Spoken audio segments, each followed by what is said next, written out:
Mandy was my third sister, and she regarded me as a brother. How I will miss her firm hand on my shoulder on Saturday mornings before a long deadline day, handing me a box of chocolate croissants with the words, "Boetie, ons moet sterk staan vandag." I've been Mandy's friend and colleague for the past 13 years. We started our careers together on the Marty student newspaper at Stellenbosch, and I saw Mandy for the last time on Saturday night when she cut short a dinner date to come back to the office to cover Madiba's bad state of health. Underneath a tough cookie, there was a gentle soul who was always ready to help. I will miss you, my sister. Rest in peace. Colleagues, family and friends paid their respects to journalist Mandy Rossouw at a memorial service held in Auckland Park on Wednesday. Her peers remembered her as a woman with enormous integrity. Mandy had the quite unhack-like quality of making people like her. This is not common amongst our very many good traits as journalists, I think you will know and admit, even though there are politicians in our presence. The tribute showed Mandy as a bridge, a factor I didn't realize about her but fully respect now.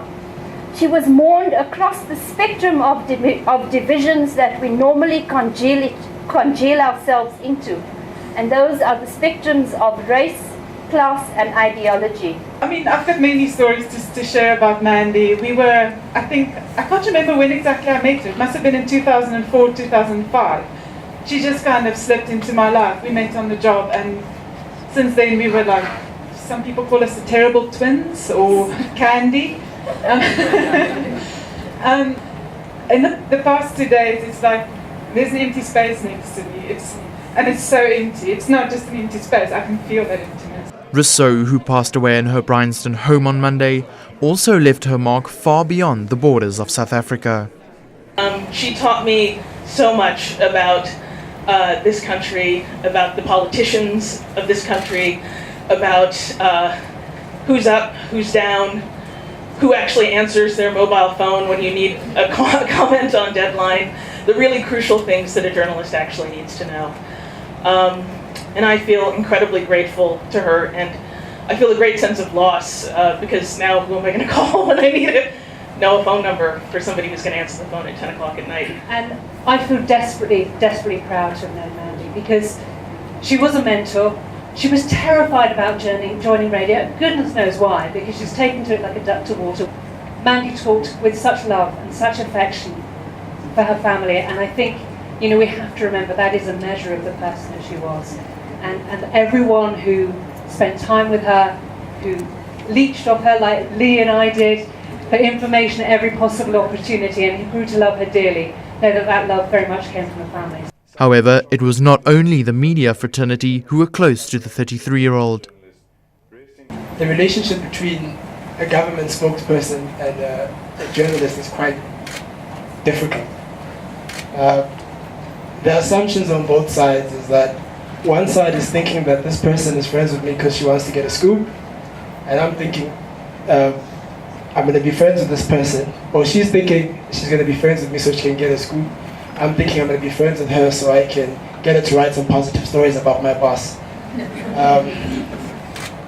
It is the secret of the world that all things subsist and do not die, but only retire a little from sight, and afterward return again. Nothing is dead. People feign themselves dead and endure mock funerals and mournful obituaries. And they stand looking out of the window and sound and well in some new strange disguise. Jesus is not dead. He's very well alive. No John, no Paul, no Muhammad, no Aristotle. At times we believe we have seen them all and could easily tell their names under which they go. Mandy didn't die, she subsists. She lives on through her family, she lives on through her friends and through a great deal of work. Rossouw worked for various media houses in South Africa, including Eyewitness News. An industry colleague emailed me yesterday and said, your newsroom must be going through so much and we really feel for you. And I responded by saying all newsrooms in South Africa are going through a lot. And the team and the faces I see in front of me now and the messages that have come through bear testimony to that. Mandy was loved absolutely everywhere. We often used to joke, and I've told Ferial this several times. Mandy, we used to say, was like the child of divorced parents. Burial was her mother and I was her father. And she would have a bed in each home, and we would each make her feel very well loved every time she was here. And once in a while, a custody battle would ensue, and I said, "Oh, please spend more time with us." And she said, "Oh no, my mother would kill me. Burial would kill, I can't." And we have Zulu lessons once a week in the newsroom.